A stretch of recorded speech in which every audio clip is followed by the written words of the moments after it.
Joining me now to unpack that is Sam Stein, political editor, the Huffington Post and MSNBC contributor, and Bob Shrum, Democratic strategist, Daily Beast columnist, and NYU professor. Thank you, gentlemen, for joining. Bob, I'll start with you. What does the staff up of the Ready for Hillary super PAC tell you? I think it recognizes the reality of where we're at. 91% of Democrats in a recent poll think she's going to be the nominee. 70 to 75% of them in most polls favor her as the nominee. So I think that that's the reality. And my own belief, the president suspects she'll run. I think that's a lovely word. I actually think she will run.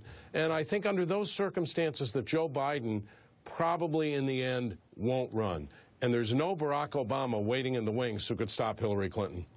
Sam, is there any chance their supporters are doing too much too early? I guess there's a chance that they might turn her off, but I doubt it. I think this is more a reflection of the crazy campaign finance system that we currently exist with. The fact that you have to raise millions and millions of dollars prior to even announcing your candidacy, or that people have to raise it for you, that you have to have an allied super PAC to be there in case you choose to run, suggests that people understand that there's so much money in the system that in order to entice a candidate to even enter a race, they have to feel like the checkbooks are going to be taken out. It's a landscape that's changed so much, and it's definitely raising a lot of hackles for the old guard on the Hill that wanted to combat that kind of influx of money. Yeah. That's the way it's going to be, though. I'll go back to you, Bob, on this one. Of course, there's that big story in the New York Times today examining Clinton's legacy, particularly while she was at the State Department. One of the things they claim is that she was hesitant answering a question about that track record. I was there when she delivered those remarks. I'm not sure I agree with the characterization. It felt like she was deliberately being jokey about it, not like a hesitation. But nevertheless, what do you think her State Department track record tells us about the kind of leadership that she'd bring to the table? That she's sensible, pragmatic, very careful, calculates the odds of success in these things. I agree with you, by the way. I thought the story was very labored. The fact of the matter is she could point to the sanctions on Iran, which have had such an impact and led to negotiations. She could point to the reorientation of U.S. policy in Asia. She could point to the restoration of America's standing in the world and her fight for women and girls, which is not just soft foreign policy, but really critical to moving this world into the 21st century. So I don't share any of the views that somehow or other she's going to be hurt by her State Department record. She's going to be helped. And Charles Kreitheimer, the conservative columnist, is right. Republicans ought to just walk away from this Benghazi stuff. They've been talking about it for 2 years. It's not going to do them any good, and it's not going to hurt her. You know what's funny is, though, as much as you say that, Bob, I've heard from other Democratic strategists, including people close to the Clinton world, that they're worried about the State Department record, that they feel like there's nothing that's going to shine that brightly in a record filled with achievements, that there isn't anything that stands out that brightly to dominate her prospective campaign. So then you have, 5 or 6 years of basically no votes. Well, but Sam, one area where she was strong during those years, for better or worse, was we see, even in today's article, a lot of accounts talking about her role in the Situation Room as potentially the biggest hawk on that team in the Obama administration. Bob, do you think that could be an asset or a detriment?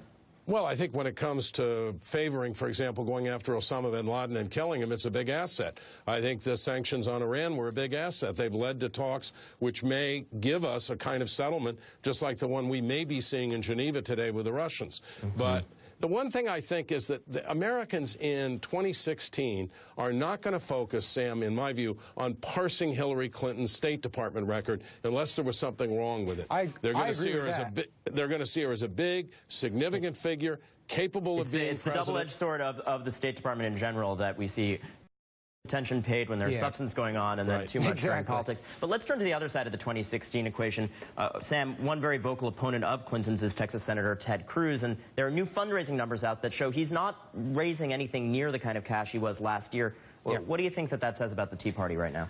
Well, two things. One is his persona was much more elevated during the government shutdown. That led, of course, to a lot of donations, in part because his own team tried to piggyback on his role in the shutdown to get those donations. Two is you see the Republican Party and the Republican infrastructure, I should say the conservative infrastructure, is far more focused right now on the 2014 midterm races, and for good reason.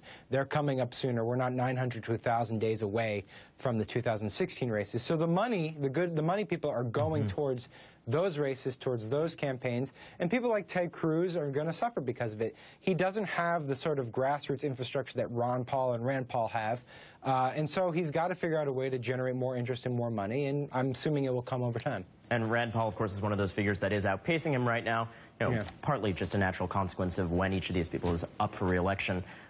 One other news feed on the right-wing side is Christie posting a unique Instagram.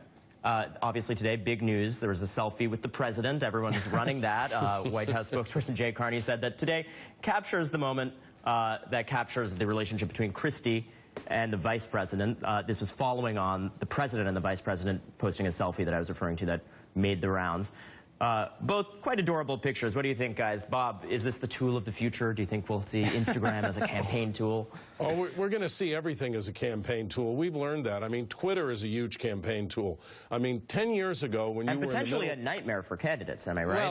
Well, yeah. You know what? There is no private moment. There's no moment when you're in the limo that it's not going to be recorded. There's no moment in a room, as Romney found out with 40%, when you can just say what you want and think that it's just for that room. Yeah. It's for the whole world. Well, it's a hard slog ahead for these next batch of candidates. Thank you, Bob Shrum and Sam Stein. Appreciate it. Thanks, Ronan. Up next on